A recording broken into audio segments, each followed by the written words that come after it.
요즘 환율 얘기만 나오면 다들 한숨부터 쉬시죠. 1,400원대였던 환율이 어느새 1,400원을 훌쩍 넘어서 최근에는 1,450원까지 치솟았습니다.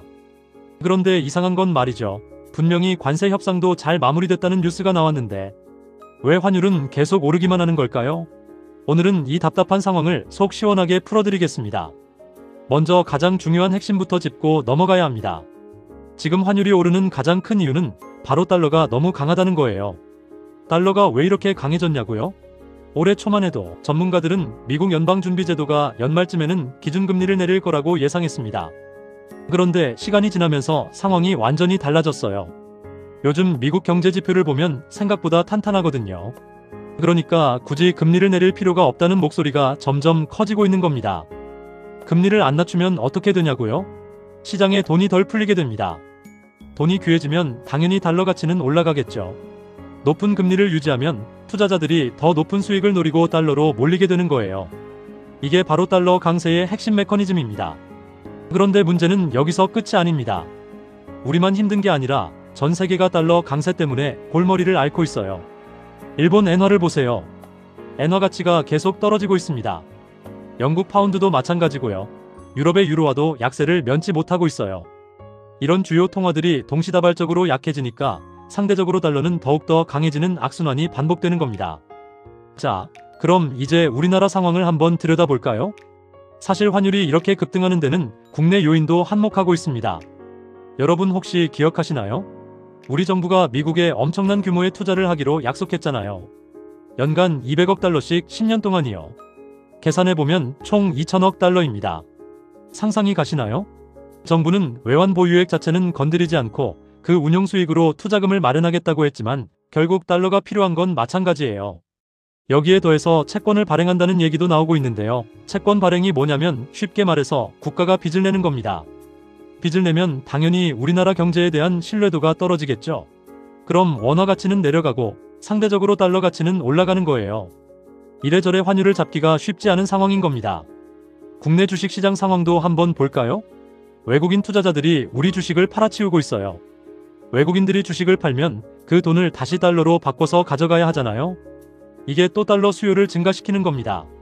설상가상으로 원화 가치가 떨어지니까 국내에서도 자산을 달러로 보유하려는 사람들이 늘어나고 있어요. 내수 경기도 안 좋고 우리 정부가 금리를 낮출 것 같으니까 차라리 달러를 쥐고 있는 게 낫다고 판단하는 사람들이 많아진 거죠. 환율의 여정을 시간순으로 한번 따라가 보겠습니다. 올해 6월 말만 해도 환율은 1,350원대에서 안정적으로 움직였어요. 그런데 9월 말에 1,400원을 돌파하더니 이제는 1,450원까지 치솟았습니다. 불과 몇 달 만에 100원 가까이 뛴 거예요. 이런 급격한 상승은 정말 오랜만입니다. 그럼 앞으로는 어떻게 될까요? 이게 가장 궁금하실 텐데요. 전문가들은 단기간에 환율이 내려갈 가능성은 거의 없다고 입을 모으고 있습니다.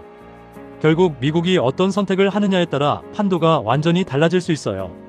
크게 두 가지 시나리오를 생각해 볼 수 있습니다. 먼저 희망적인 시나리오부터 볼까요?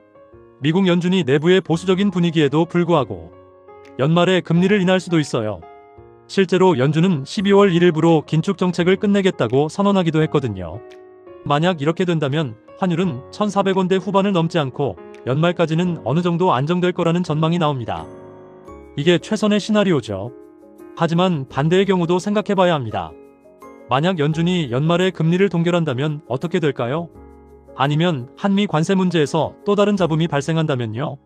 이런 불확실성이 커지면 환율은 천장을 뚫고 더 올라갈 수 있습니다. 일본 상황도 주시해야 해요.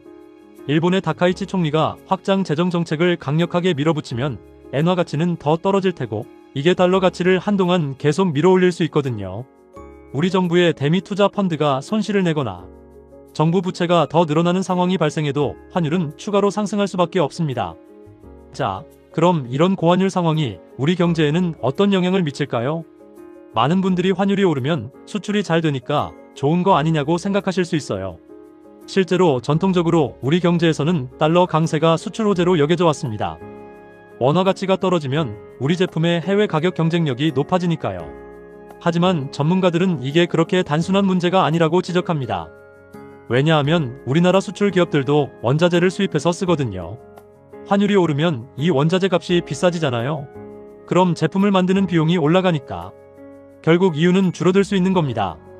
게다가 요즘 대기업들은 해외에 생산 기지를 많이 갖고 있어요. 회사마다 상황이 다 다르기 때문에 환율 상승에 영향을 받는 정도도 천차만별입니다. 더 심각한 건 서민들의 생활입니다. 환율이 오르면 원자재 가격이 올라가고 이게 고스란히 생활 물가로 이어져요. 우리가 매일 먹는 먹거리 값이 오르고 주유소에서 기름을 넣을 때마다 지갑이 더 얇아지는 걸 느끼실 겁니다. 실제로 10월 기준 소비자 물가가 1년 3개월 만에 최고치를 기록했어요. 물론 여러 요인이 복합적으로 작용했지만 환율 상승도 분명히 한몫했다는 분석이 나오고 있습니다. 결국 우리는 전 세계적인 거시경제 흐름 속에서 속수무책으로 당하고 있는 셈입니다.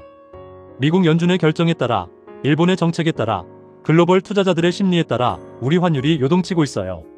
이런 상황에서 정부와 기업이 긴밀하게 협력해서 대응해 나가는 게 그 어느 때보다 중요합니다. 개인으로서 우리가 할 수 있는 일은 제한적이지만 최소한 이런 상황을 이해하고 준비하는 자세는 필요해요.